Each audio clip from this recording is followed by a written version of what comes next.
Bien, amigos, vamos a grabar la conferencia La historia del arte a través de la historia de las pandemias. Vamos a mejorar un poquito el sonido y la conferencia ha crecido, se ha ido ampliando, tampoco mucho en tiempo, es decir, no voy a dar una turra así insoportable, pero sí voy a intentar tratar algunos temas un poquito mejor, abordar algunas cuestiones que quizá pues, se podían haber tocado mejor el otro día, pero fue un intento que hoy yo creo que vamos a poder fijar en mejores condiciones. Cuando hablamos de las epidemias, debemos tener en cuenta que es un factor que va haciendo cambiar la humanidad, es un elemento constante, al igual que las guerras. Guerras y pandemias o epidemias son cíclicas, se repiten siempre y de alguna manera siempre son previsibles, pero nunca las preveemos. Por ejemplo, esto que ha ocurrido ahora podía ser previsible, pero nadie lo terminó de prever y al final ha ido ocurriendo, se ha producido una cadena, yo creo que de desinformaciones desde que parte en China. Pero esto ocurre a lo largo de toda la historia. También pasó una cosa con las pandemias, las epidemias, que las iguala a la guerra y a las plagas, ¿no? Que son como los tres factores apocalípticos. Y es que el ser humano quiere olvidar el dolor. Nosotros ahora estamos en una fase compleja. Cuando esto pase, nuestra naturaleza hará que lo superemos, que cedamos al sentido del humor, a la alegría de vivir, de la misma forma que cuando ocurre un crack financiero, al poco tiempo estamos cometiendo los mismos errores. Para entrar en materia, si fijásemos un principio de los vínculos entre las pandemias y el arte, no nos deberíamos limitar a lo figurativo, a las imágenes que vamos a secuenciar hoy a lo largo de esta conferencia, y tendríamos que pensar que la literatura va describiendo cada paso, y ahí en ese sentido pues tenemos hace 3700 años el poema de Atrájasis, con H intercalada, en el que Enlil, un dios acadio, se cansa de los hombres y propaga la primera plaga. Luego vamos a tener en el Deuteronomio, vamos a tener en el Éxodo, vamos a tener en el Antiguo Testamento numerosas referencias a la propagación de plagas, pero es que luego las vamos a tener también frecuentemente en relación a la vida de Cristo y tenemos episodios concretos que vamos a visitar también. Yo creo que la mejor forma de entrar en cuestión es ir a través de las imágenes haciendo un recorrido que parte de nosotros tratamos de una cuestión que es la muerte, una muerte masiva, una muerte insoportable y una muerte que por la forma en que se produce y por la circulación y el recorrido de las pandemias está estrechamente vinculada a la divinidad. Hay una relación muy estrecha entre Dios, por decir así, y las pandemias.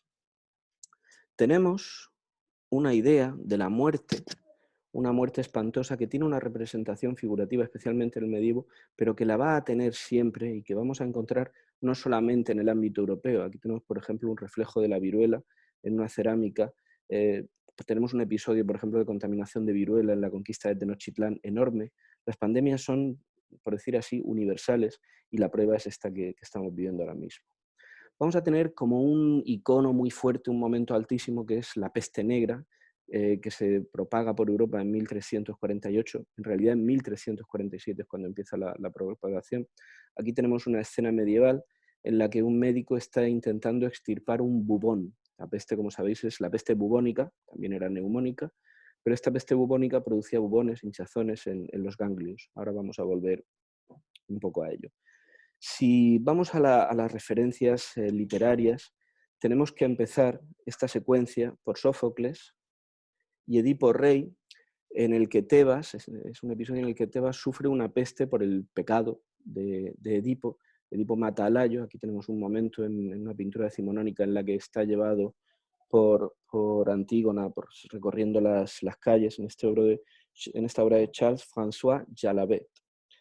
Este cuadro, que no nos interesa tanto por el autor, sino como por este reflejo literario decimonónico que nos habla de este principio literario de las epidemias en la historia, tiene todas las constantes que vamos a ir viendo desde la pintura del barroco, pero es interesante que vayamos entendiendo que si hemos empezado por el principio de los tiempos en Mesopotamia y hemos llegado al siglo XIX, las pandemias van a recorrer toda la historia y van a tener un necesario reflejo en el arte que genera toda una simbología propia, una, ¿cómo decir así?, casi una mitología personal, una iconografía que trasciende con el paso de los siglos y de hecho cuando estalla la peste de 1348 hay una orden papal de que cuando alguien tosa o estornuda se le haga pues, una especie de dedicatoria diciendo Dios te bendiga o algo así, que es el tatarabuelo de cuando estornudamos y tosemos y decimos Jesús.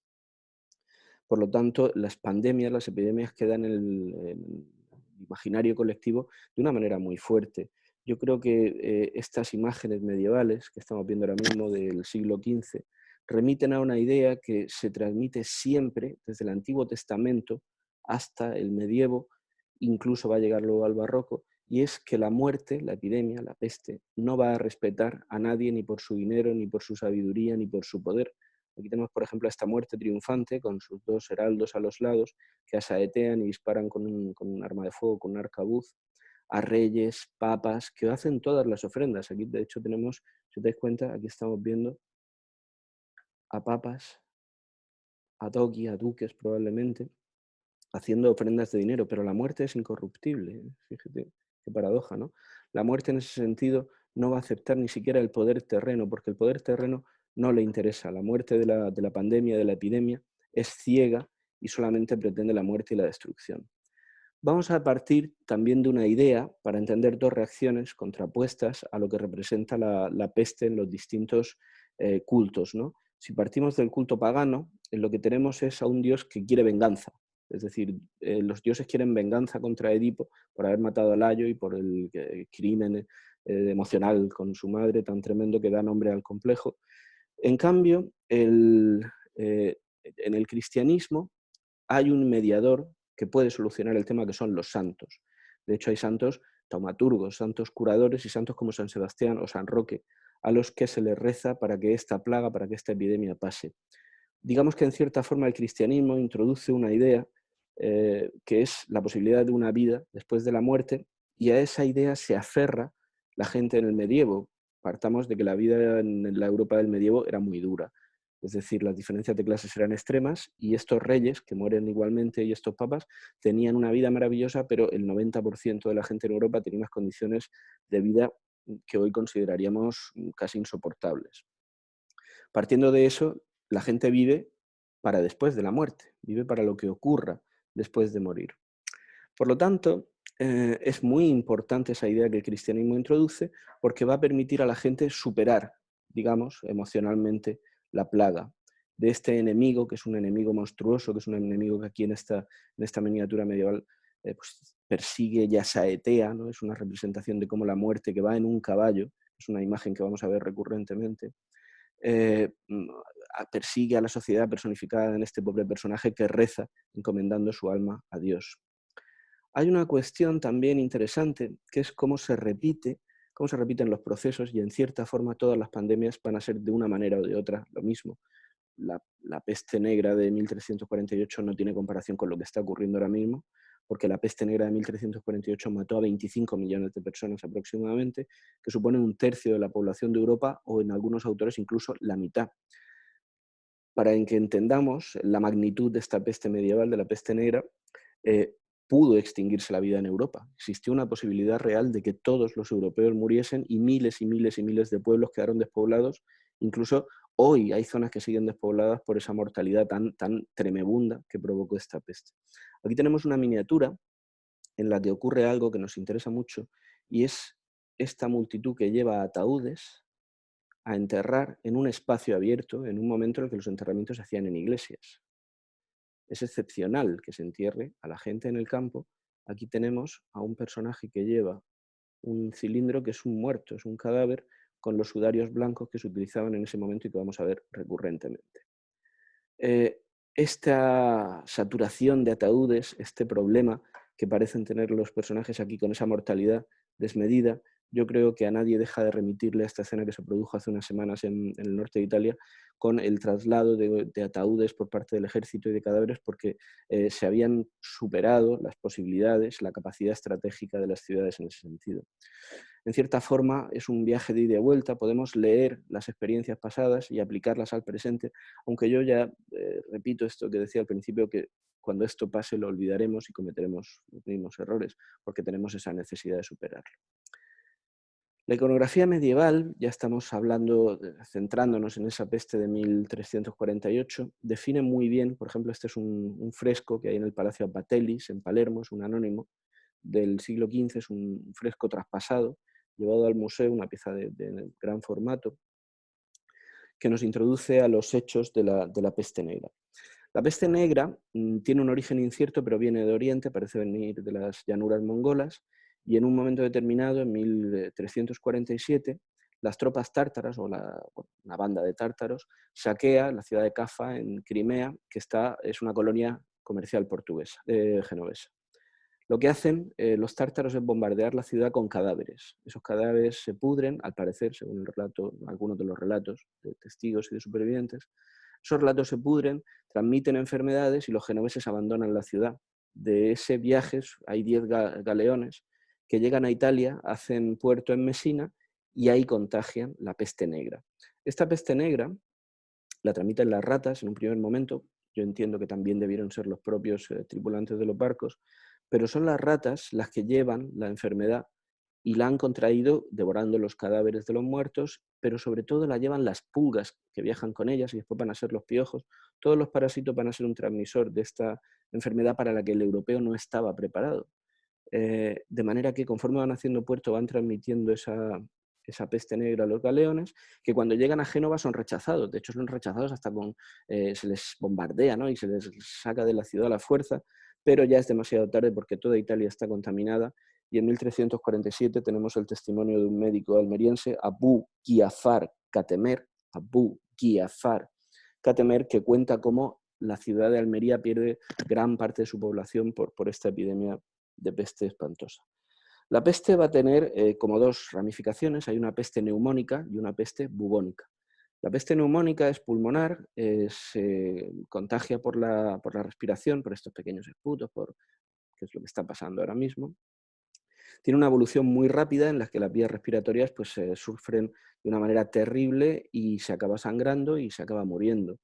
Luego la peste bubónica es porque surgen bubones en los ganglios se inflaman y se generan unos bultos muy grandes, que vamos a ver ahora después, que son siempre muy mal operados. Hemos visto esta miniatura del principio porque no se tenía ni la técnica ni los conocimientos suficientes, porque la medicina va intentando explorar poco a poco, pero de una manera muy ingenua, de una manera bueno, tenemos que pensar que en 1347 lo que había era lo que había y no había mucho más. Entonces la intuición los lleva a pensar que son los pájaros los que la transmiten, pero fundamentalmente en el origen de la peste está el pecado. La sociedad ha pecado, los países han pecado, hemos sido malos y Dios nos ha castigado. ¿Cómo revertir esa situación? En este fresco tenemos la perfecta representación. La muerte cabalga sobre un caballo muerto, que va a ser recurrente que hemos visto ya, va de izquierda a derecha y bajo su paso quedan los reyes, papas, quedan todos los poderosos, porque los poderosos no se pueden salvar de la peste. La peste transmite este mensaje igualitario que va a ser tomado en determinado momento incluso por algunas sectas religiosas. Pero sí se salvan los hombres santos, se salvan las monjas, se salvan los rezadores, los predicadores, los monjes, mientras que toda esta gente feliz en este jardín en el que este señor pasea a su perro, qué gracia, ¿no? Porque es la forma en la que ahora podemos salir de casa paseando al perro. Pero esta gente que está disfrutando, pues va a morir porque el caballo va a pasar inmediatamente sobre ellos. Es una imagen que vuelve a aparecer, a mí me remite mucho a Picasso, ¿no? al Guernica. Picasso viaja a Italia, está en Nápoles, yo creo que conoce estas imágenes medievales, quizá incluso esta misma obra, pero el caso es que hay un sentido de muerte heredada de esta imagen, de esta iconografía medieval en el Guernica, que yo creo que tiene un recorrido pues, muy, muy interesante, pero bueno, eso no es nuestro tema hoy. No es la peste la primera gran epidemia con la que se va a enfrentar Europa. Hay una peste ancestral que ya figura en la Biblia, que figura en el Antiguo Testamento, que es la lepra. La lepra que deforma los cuerpos, que convierte a la gente en casi monstruos, con un poder contagioso también fuerte, y va a crear colonias de apestados. Hay una idea que va a circular un poco por toda la conferencia, que es que al apestado, al que tiene la plaga, en sus múltiples formas, se le va a sacar de la ciudad. Estas plagas siempre han existido, pero siempre han existido incluso desde el antiguo Egipto. En 1327 Tutankamón muere de malaria. Y la leyenda de Tutankamón y la maldición que Carnarvon y demás, cuando sacan la tumba, cuando abren la tumba, esa maldición deriva de esa idea de plaga que se transmite como se transmitía la lepra en la antigüedad. Aquí tenemos una imagen no muy buena de donde se recluye a la madre y a la hermana de Ben-Hur. La película no es en esa leprosería. Las leproserías son constantes en toda la historia antigua, en toda la historia medieval, y aquí tenemos una representación que está bien, pero tenemos que entender aquí en este punto la idea del apestado. Este es un apestado, por ejemplo. A los apestados medievales, en esta miniatura medieval se queda muy bien reflejado, se les daba una campana o un sonajero de madera. Ellos estaban obligados a anunciar su paso. No se les dejaba entrar con frecuencia en las ciudades y muchas veces lo que ocurre con ellos es que acaban muriendo solos y perdidos en el campo. Si bien determinadas órdenes mendicantes pues se acaban dedicando a cuidarlos en una tarea impresionante, porque esos monjes y esos frailes morían después por el contagio frecuentemente. Son esos cientos de miles de héroes anónimos que han cuidado de los más desfavorecidos de la tierra, como este personaje, que además lleva un sombrero que oculta esas llagas, esas pupas, ¿no? Aquí estamos viendo muy bien su cara llena de ronchas. La lepra además tenía distintos estadios en los que producía una deformación física. Y aquí tenemos esta pieza tan impresionante. Es un San Martín medieval, San Martín de Tours, aquí lo que tenemos detrás es la ciudad francesa de Tours, que da limosna a un leproso que se le acerca, y como tiene frío, pues él parte su capa y con una enorme generosidad le da parte de la capa a este leproso que tenemos, que como vemos pues no puede andar, va andando de rodillas, lleva pues unas vendas, y si acercamos pues estamos viendo que tiene toda la piel castigada, lacerada. Es uno de esos desheredados de la tierra medievales que también reflejó Peter Bruegel, ¿no? Estos inválidos que cuando no sirven para la sociedad en un estado no asistencial, pues se convierten en despojos humanos a los que la gente da la espalda. Esto nos introduce a otro problema, y es los niños.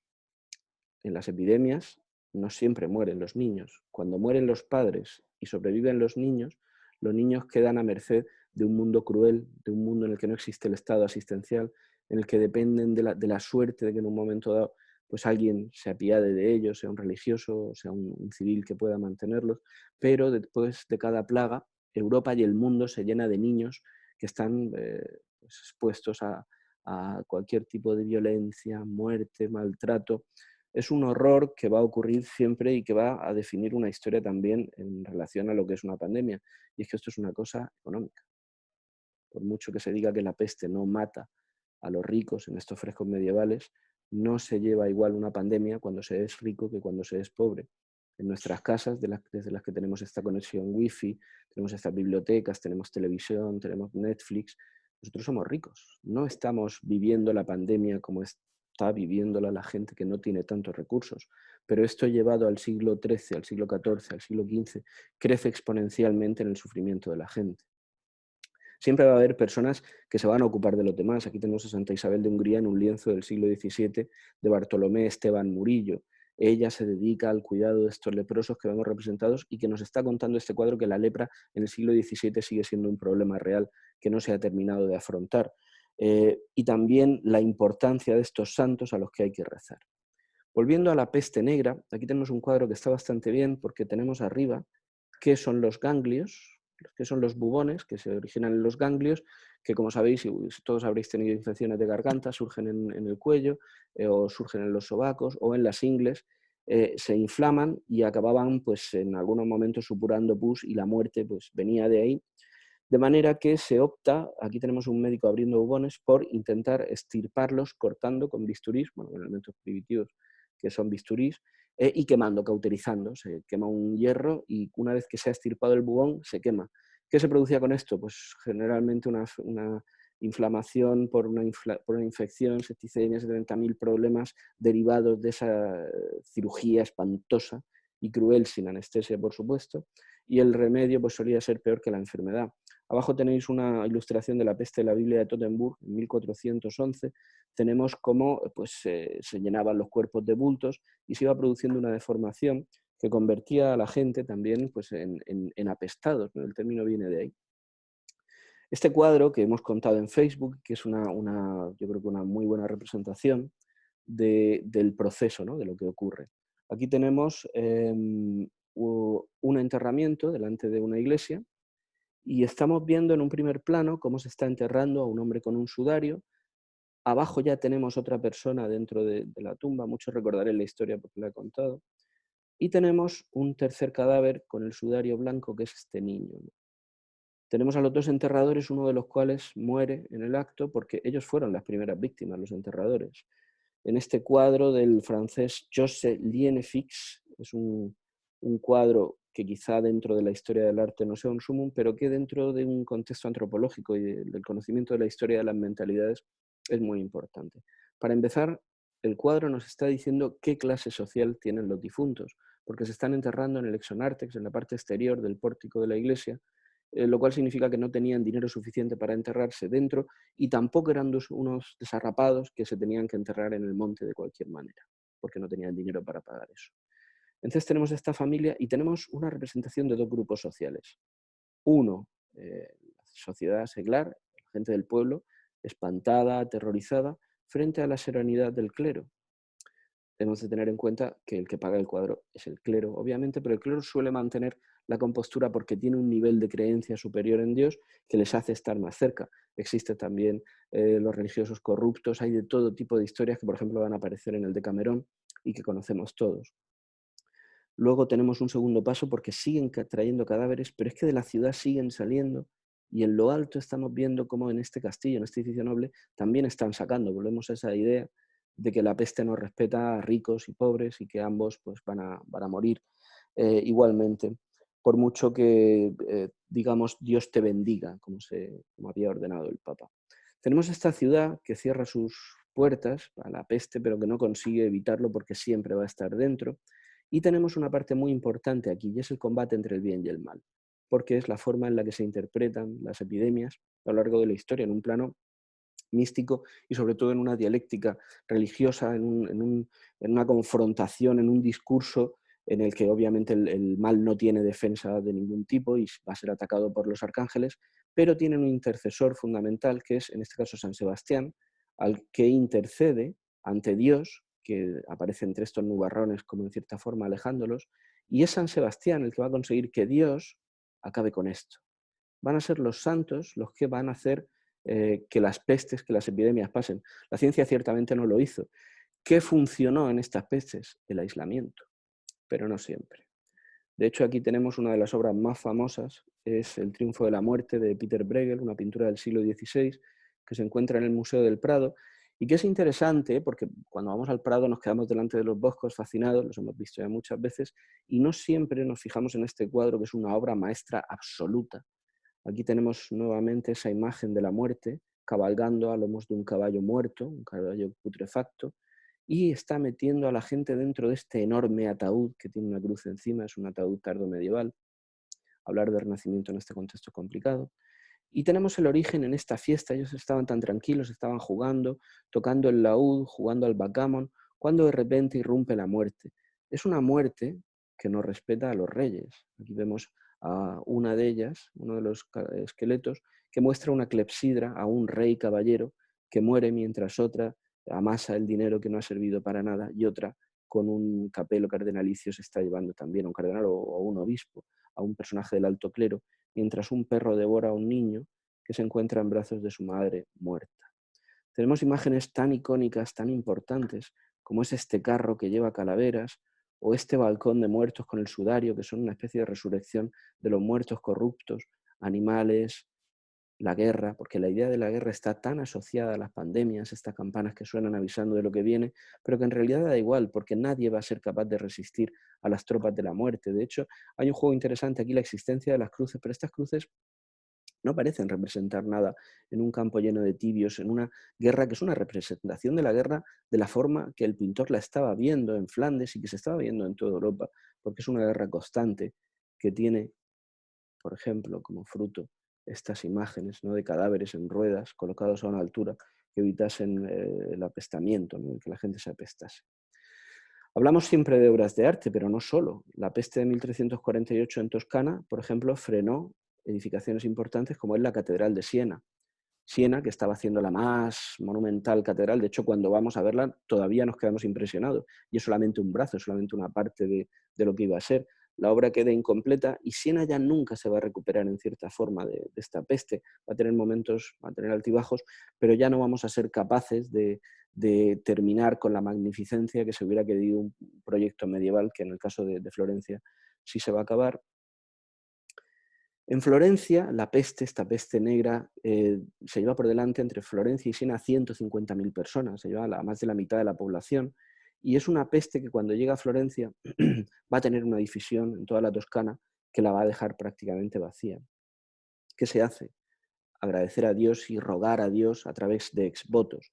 Aquí tenemos el tabernáculo de Orcaña, en Or San Michele. Todo esto es parte de una enorme donación de 350.000 florines que permiten construir este exvoto, esta forma de dar gracias a Dios y de pedir perdón y de pedir por favor clemencia a una gente que rica o pobre estaba viendo cómo en su casa la gente se moría y se moría por las calles. Recordemos que habían muerto los enterradores. El problema sanitario era enorme porque cada cadáver era un foco de contaminación. De hecho, volviendo a ese asedio de los genoveses y de los tártaros, la historia de la guerra estudia el primer caso de guerra biológica muchas veces como ese bombardeo de cadáveres que transmiten la peste a la ciudad. Cuando hablamos de este tabernáculo de Orcaña, hay un libro que yo creo que es muy interesante recomendar, que es este de Millar Meis. Es una obra fundamental muy importante, Pintura en Florencia y Siena después de la peste negra. Esto es una edición antigua de Alianza, de cuando yo estudiaba la carrera, pero no creo que os cueste trabajo encontrarlo. Es un libro bastante específico y viene a contar con mucho detalle un poco todas las escuelas, toda la pintura toscana después de Giotto, a través, por ejemplo, de Orcaña, que es uno de los grandes maestros, y cómo esa pintura cambió, ya no volvió a existir esa genialidad tremenda, esa voluntad naturalista que había habido en Giotto, y se vuelve una pintura más dura, más recia, más tosca. Pero bueno, ese es un tema en el que tampoco nos podemos perder. Decíamos que en Florencia, esta peste de 1348, va a generar estas obras, pero sobre todo va a generar un libro que es el Decamerón, de Giovanni Boccaccio. La historia es muy conocida. Unas jóvenes en Santa María Novella deciden abandonar la ciudad en plena peste porque van a morir. Entonces invitan a unos chicos que llegan allí en ese momento, se cambian y se van a Certaldo, una vila medieval, donde viven aislados del mundo y cada noche se cuentan cuentos, una sucesión de cuentos que muchas veces son eróticos, son maravillosos. ¿Qué ocurre con esto? Primero hay una cuestión importante y es que estos nobles o estas personas potentadas que tenían una segunda villa fuera de la ciudad, lo que hacen cuando salen de la ciudad es llevarse la peste con ellos y contagiarla a todo el extrarradio y a toda la Toscana. Es un hecho histórico. Por otra parte, a mí me remite mucho esta idea de cómo ellos se aíslan en un contexto de placentero y en el que cuentan historias como es esta conferencia que estáis escuchando ahora. Se cuentan historias y es un poco como estamos nosotros. Nosotros estamos en la irrealidad de un contexto aislado que es el mismo que el de este Decamerón, ¿no? Esta forma de huir, de evadirnos, porque en realidad lo único que nos puede salvar en el nivel de conocimiento que tenemos ahora mismo es el aislarnos unos de otros y rezar. Aquí tenemos, por ejemplo, a San Roque pintado por Rubens.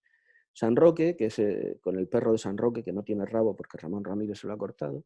Tenemos a San Roque con el perro que le lamía las pústulas y que lo cuidaba y le llevaba comida. Es el santo, uno, al igual que San Sebastián, uno de los santos al que se rezan, los santos pestíferos, y se le suele representar, o se le representa en realidad siempre con un bubón, en el que no reparamos, siempre nos quedamos con el detalle del perro, pero la iconografía de San Roque está defendida por este bubón, y aquí tenemos este elemento patético de las víctimas de la peste que invocan a Cristo, que en este caso es el que puede salvarle a través de la intercesión del santo. Es decir, los santos son mediadores con la divinidad y la divinidad es la que salva dependiendo de ese esfuerzo que haga el santo. ¿Qué esfuerzo hará el santo? Cuanto más le recemos, mayor será su esfuerzo. Es una dinámica espiritual que lleva también, por ejemplo, en el caso de San Vicente Ferrer, a culpabilizar, porque si esta peste ha venido de fuera. Surge un odio al extranjero que ha existido desde la caída del Imperio Romano en Europa, y en este caso se odia al extranjero, en el caso de San Vicente Ferrer se suele odiar al judío. El judío es el pecador, el judío es el culpable eterno en la historia de Europa y en la historia del mundo, y San Vicente Ferrer, que aquí lo tenemos en una procesión de flagelantes, va a ser uno de los impulsores de ese odio al extranjero que yo creo que hoy estamos detectando en los sectores más estúpidos y más analfabetos de la sociedad, ¿no? Ese culpar, por ejemplo, Donald Trump llama al virus chino porque viene de China y como si los virus tuviesen nacionalidad, ¿no? Es una historia como muy absurda, pero realmente esa gente existe y en el caso de Estados Unidos manda en el país, ¿no? Es una anomalía histórica, pero está ocurriendo porque en estos tiempos todo son anomalías históricas, todo escapa un poco a la razón, son tiempos extraños, como fueron estos tiempos de la peste, en la que este santo pues lleva a flagelantes que se golpean, en una tradición que va a continuar hasta Goya y que hoy tenemos todavía en pueblos de Cuenca, en Castilla, en determinados puntos, todavía se azotan, y aquí tenemos esta imagen de los flagelantes, que Goya ya hace con un sentido crítico. Este cuadro ya lo que está haciendo pues, es un poco condenar o criticar esas costumbres que en pleno siglo ya XVIII, XIX pues son un poco difíciles de mantener. Pero no siempre vamos a tener un mismo punto de vista, una misma percepción. Y aquí tenemos una obra que a mí me interesa mucho de Matthias Grunewald, que es un pintor especialmente duro en esta raíz de la intensidad expresionista alemana del Renacimiento, en un siglo XVI complejo, es el siglo de la Reforma, no lo olvidemos. Y aquí tenemos esta pieza que tiene una cosa muy interesante, y es un Cristo patético, un Cristo cadavérico, con unos brazos excesivamente rígidos, lleno de pústulas. El artista Grunewald está buscando que empaticemos, que nos solidaricemos con un Cristo que en realidad lo que está llamando la atención sobre los apestados y sobre los contaminados de peste y de enfermedades contagiosas. Es una obra que tiene un sentido social muy fuerte, porque no siempre se reivindica esa pobreza, ¿no? esa miseria que conduce, porque hay una cosa que es inevitable: a mayor pobreza, mayor contaminación en las pandemias, porque las condiciones de vida son peores, y eso va a ocurrir hasta el siglo XIX, y hoy va a seguir ocurriendo, porque ¿quién está protegiendo a los refugiados de los campos? ¿Quién está protegiendo a los sirios en Lesbos?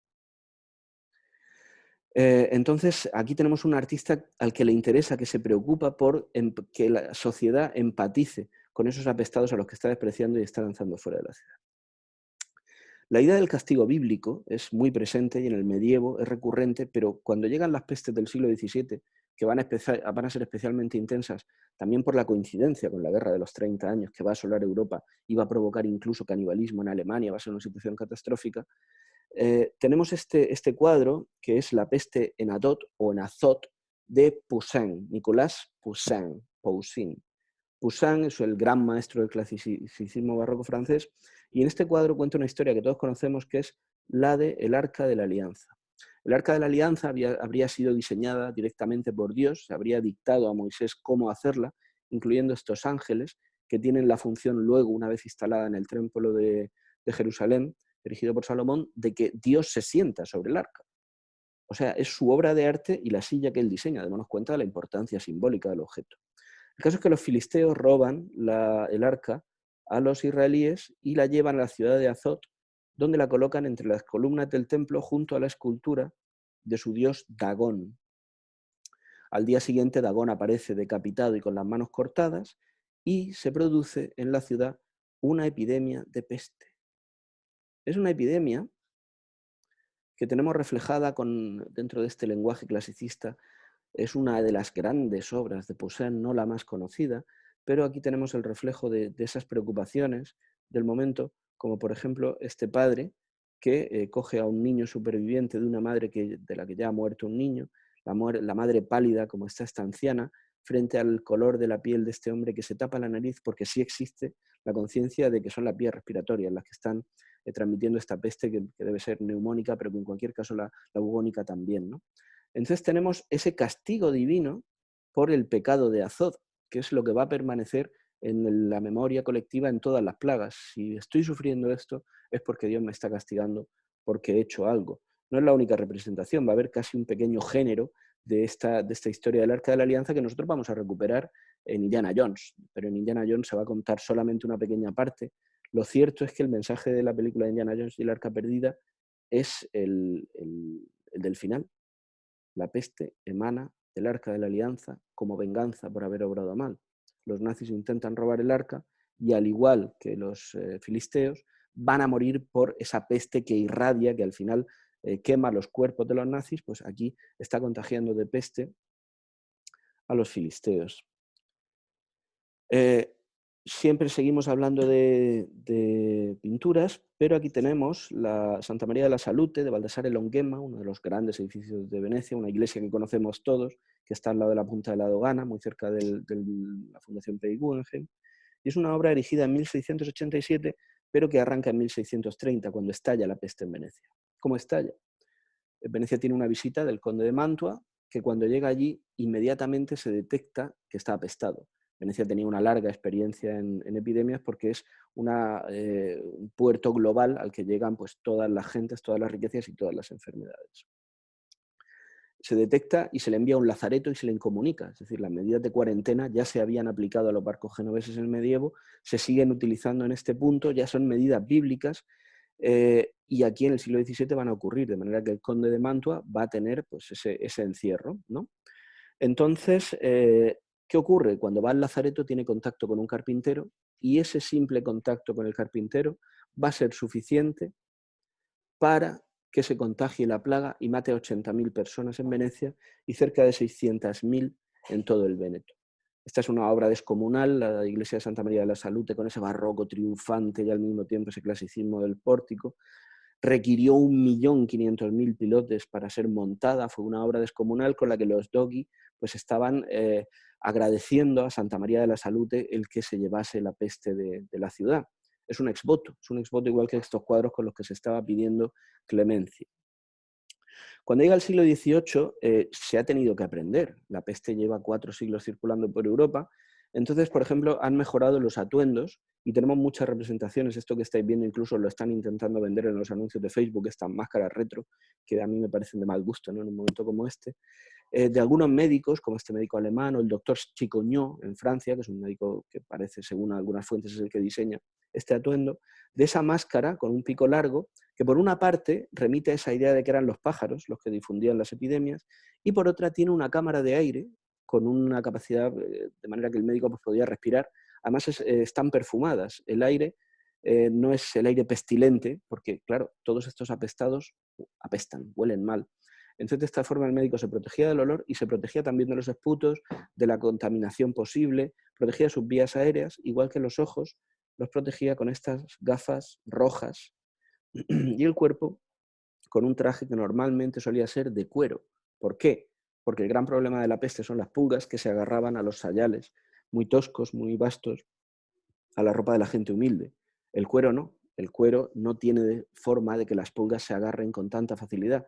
De hecho, pues por eso también lleva estos guantes con forma de pico y llevaba protección en el calzado también.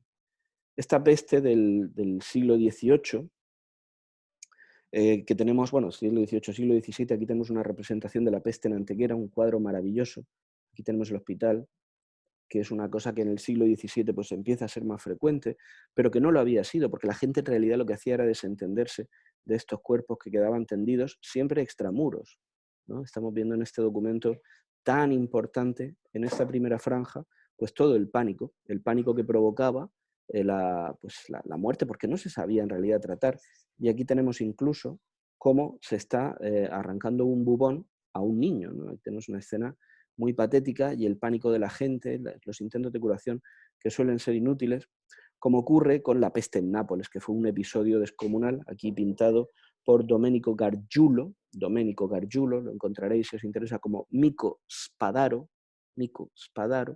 es una pintura italiana del 17 en la que tenemos esa Nápoles extramuros, en la que los cadáveres se lanzan desde la muralla, en la que tenemos todo este pánico generalizado, el horror, y en el centro la imagen del poder, que sí mantiene la compostura, porque todos estos cuadros tienden a ensalzar al poder como una forma de estabilidad en tiempos de caos. A mí esto me remite también al presente y a esta forma en la que todos nos hemos autorrecluido sin la necesidad de una policía o de un ejército. Nosotros mismos hemos sido nuestra propia policía. Nosotros mismos hemos sido, un poco en cierta forma, los que hemos generado las medidas. Hemos actuado como un brazo del poder, lo cual obviamente está bien porque es necesaria esta disciplina. Pero en el siglo XVII no es así y esta referencia al poder es muy oportuna, como en esta peste en Marsella de 1720 de Michel Apriet, se escribe Apriete, Michel Apriet, y tenemos esta peste en Marsella que fue también espantosa, pero tenemos nuevamente ese icono del poder, ese caballero que mantiene la compostura y la dignidad en un momento pues, de este horror, de estos sudarios, de esta gente pues, que es llevada. en medio de un sufrimiento indecible, en una ciudad en la que está iluminada la iglesia, ¿no? Tenemos siempre esos elementos cristológicos tan importantes y tan claros en ese binomio que no desaparece de peste y relación con la divinidad.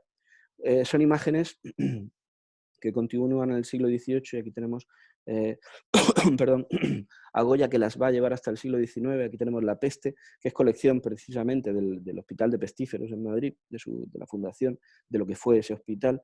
Y aquí tenemos que los hospitales no son centros con camas, con oxígeno, no. Son un hueco en el que se deposita a la gente y se le da de comer hasta que muere o se cura, lo cual debía ser bastante excepcional. Pero la medicina de la época tampoco permitía más que experimentos que solían ser frecuentemente el sangrado. Hoy, desde nuestra óptica, si tú a un enfermo lo coges y lo sangras, le quitas la sangre, obviamente lo debilitas, es más fácil que muera. Mi bisabuelo era médico y mi abuela recordaba los botes de sanguijuelas. Hasta el siglo XX se va a aplicar sanguijuelas a la gente, para que dé sangre, para que saque los malos humores que se llamaban en aquel momento. Cuando estamos acabando el siglo XIX vamos a tener otras plagas distintas y una de ellas, pues vamos a tener la tuberculosis, que va a matar a la madre y a la hermana de Edvard Munch.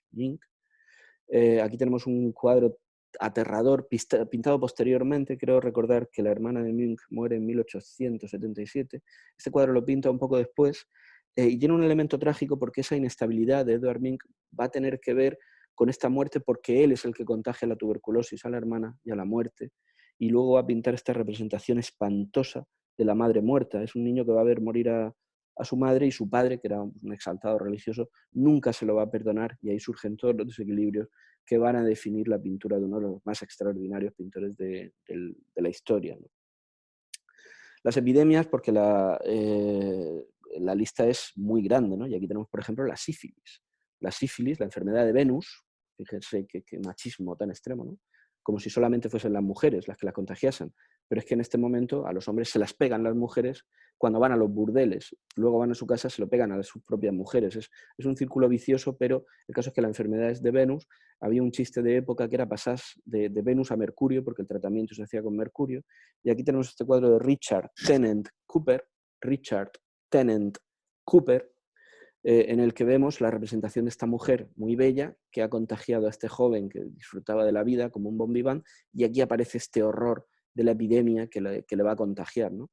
Entonces la sífilis en el siglo XX cobra una importancia tan fuerte como va a tener el cólera, ¿no? El cólera en París, que dejaba muertos en la calle, como aquí pinta Honoré Daumier, en una ilustración que podríamos encontrar en el siglo XV. En realidad estamos viendo que la iconografía no varía porque el impacto sigue siendo el mismo y la sanidad no va evolucionando tanto. En el XIX va a haber una cosa muy importante, el surgimiento de los cementerios. El cementerio va a democratizar el enterramiento, va a evitar que hubiese cadáveres en exposición, que se difundiesen pues las epidemias a raíz de eso, y va a permitir también una tranquilidad a la gente que va a saber que va a poder reposar, porque uno de los problemas de la gente pobre era ¿dónde va a estar mi cuerpo? Se lo comerán los perros. Aquí, por ejemplo, tenemos una representación de la peste en Sevilla en el siglo XVII, lo que tenemos es el Parlamento andaluz, y tenemos una imagen que, de un estilo así pues un poco ingenuista, una obra barroca de no muchísima calidad, está pasando lo mismo que está pasando en este cuadro de Daumier del siglo XIX, que ya nos está llevando al siglo XX, ¿no? Entonces, vamos a tener aquí una lectura, vamos a retroceder un poquito de Daumier, a Antoine Jean Gros, G-R-O-S, que es uno de los pintores propagandísticos de Napoleón. Hoy he colgado esta imagen en Facebook, la habréis leído más de uno. Y aquí tenemos, aparte de muchas referencias a la pintura de Jacques-Louis David, ¿no?, que es su maestro, tenemos una tela de 6 metros que está en el Louvre, es una obra enorme, porque estas representaciones de Napoleón tenían que ser muy grandes, porque son obras de propaganda. Entonces aquí tenemos a los apestados de Jaffa, se ha tomado la ciudad, que vemos aquí con la bandera francesa, y a una cierta distancia está esto que parece una mezquita, que actúa de lazareto, donde se aísla a las tropas napoleónicas que están enfermos de peste, porque hay un brote de peste en la guerra en Siria. Y aquí tenemos a los soldados napoleónicos en pésimas condiciones, cuidados por médicos sirios, y aquí tenemos al emperador.